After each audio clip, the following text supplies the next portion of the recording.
इस घर में जब बहू की कद्र नहीं तो बेटी भी अब नहीं आएगी।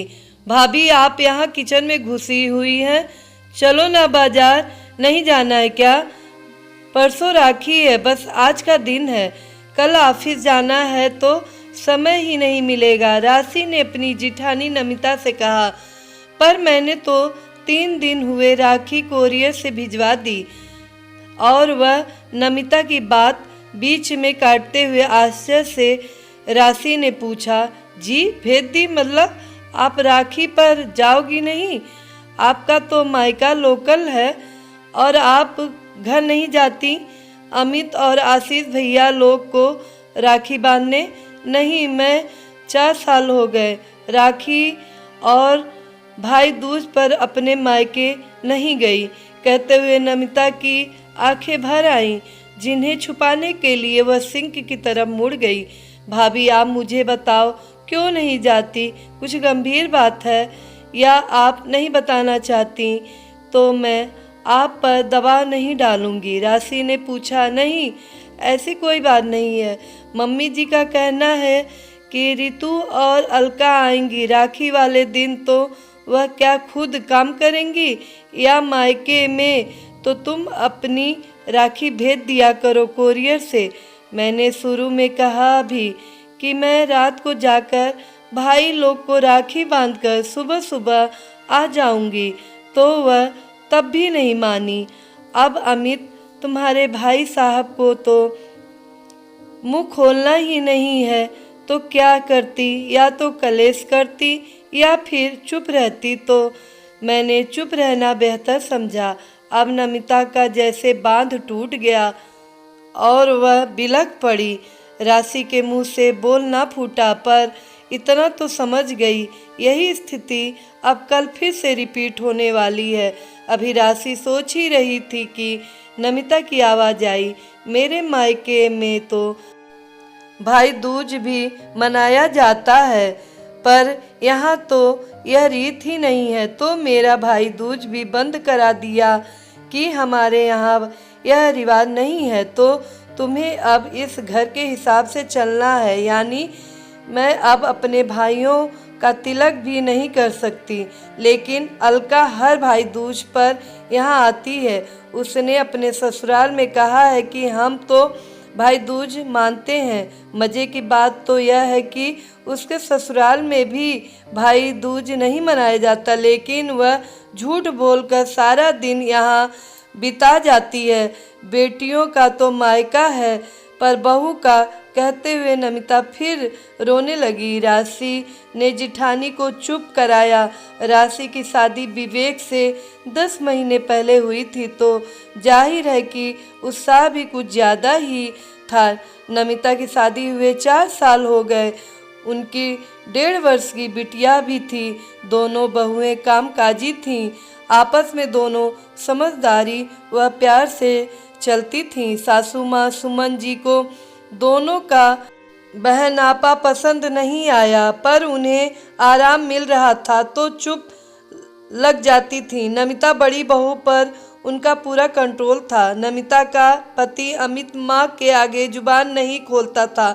नमिता ने शुरू में 1-2 बार कहा भी कि मम्मी का रवैया ठीक नहीं है। ऋतु और अलका भी आग में घी डालने का काम करती हैं, पर अमित सिर्फ सुनता था। गलत को भी गलत कहने का साहस उसमें न था, तो नमिता ने भी कुछ कहना छोड़ दिया। रात को डिनर करते समय राशि ने सासू माँ से कहा, मम्मी जी परसों राखी है, मैं और भाभी कल आधा दिन की छुट्टी लेकर बाजार चली जाऊंगी। राखी, मिठाई और गिफ्ट भी लाना है, तो कल यह काम करते हुए आएंगे। आपको कुछ मंगवाना हो तो बताएं। सुमन जी ने खाते हुए अपना हाथ रोक लिया। तुमने अपनी राखी अभी तक भेजी नहीं कोरियर से? नमिता ने तुम्हें बताया नहीं? राखी वाले दिन तुम कैसे जा सकती हो? रितु और अलका को भी तो आना है। तो सुमन जी की बात बीच में काटते हुए राशि बोली, हाँ तो आए ना, उन्हें किसने मना किया है? वह अपने मायके, हम अपने मायके। क्यों भाभी? कहते हुए राशि ने नमिता की तरफ देखा। नमिता की सांस ऊपर नीचे होने लगी। बोली, कुछ नहीं। तो क्या त्योहार वाले दिन दोनों अपने मायके आकर यहाँ काम करेंगी? सुमन जी ने आवाज़ में तेजी लाकर पूछा। क्यों, काम क्यों करेंगी? हम सुबह सुबह सब कुछ तैयारी करके जाएंगे। बस चपाती बनानी होगी तो वह तो बन ही जाएगी। 8-10 चपाती ही तो डालनी होगी। भाभी मेरे साथ चली जाएंगी। रास्ते में ही उनका मायका पड़ता है, उन्हें वहाँ उतार दूंगी और शाम को हम साथ में आ जाएंगे। राशि ने थोड़े में ही सारी बात रख दी। अब सुमन जी का भड़कना स्वाभाविक था। नहीं, नमिता ने तुम्हें बताया नहीं? राखी पर वह भी मायके नहीं जाती। घर की लड़कियां आएंगी तो यहाँ कौन करेगा? बहू हो तो बहू की तरह रहो। शांति प्रसाद जी, सुमन जी के पति जी ने कुछ कहना चाहा तो सुमन जी ने एकदम रोक दिया। यह औरतों का मामला है, आप चुप रहिए। और शांति प्रसाद जी चुप बैठ गए। मम्मी जी बहुएं हैं तो किसी की बेटी और बहन भी हैं। क्या बहू को अपने भाइयों का शगुन करने का, तिलक करने का कोई हक नहीं है? आपकी बेटियां और दूसरों की बेटियां, मैं तो जरूर जाऊंगी और भाभी भी मेरे साथ जाएंगी। उन्हें मैं छोड़ दूंगी। और तभी अमित ने गुस्से से कहा, नमिता नहीं जाएगी और अगर गई तो मुझसे बुरा कोई नहीं होगा। मम्मी जी ने तो कह दिया तो कह दिया, बाकी तुम्हारा तुम जानो। और विवेक एकदम बोला, सही है भैया, दोनों नहीं जाएंगी। और मम्मी, रितु और अलका दोनों को बोल दो कि वह अपनी राखियां हमें कोरियर से भेज दें। उनकी भी तो नंदे मायके आएंगी। तो क्या त्योहार वाले दिन वह अपने घर में काम नहीं करेंगी? बिल्कुल नहीं। सब स्तब्ध खड़े विवेक का मुंह देखने लगे। भैया, मुझे तो ताज्जुब हो रहा है। आपको मैं अपना आदर्श मानता था, पर पता नहीं था कि आपकी सोच भी ऐसी होगी।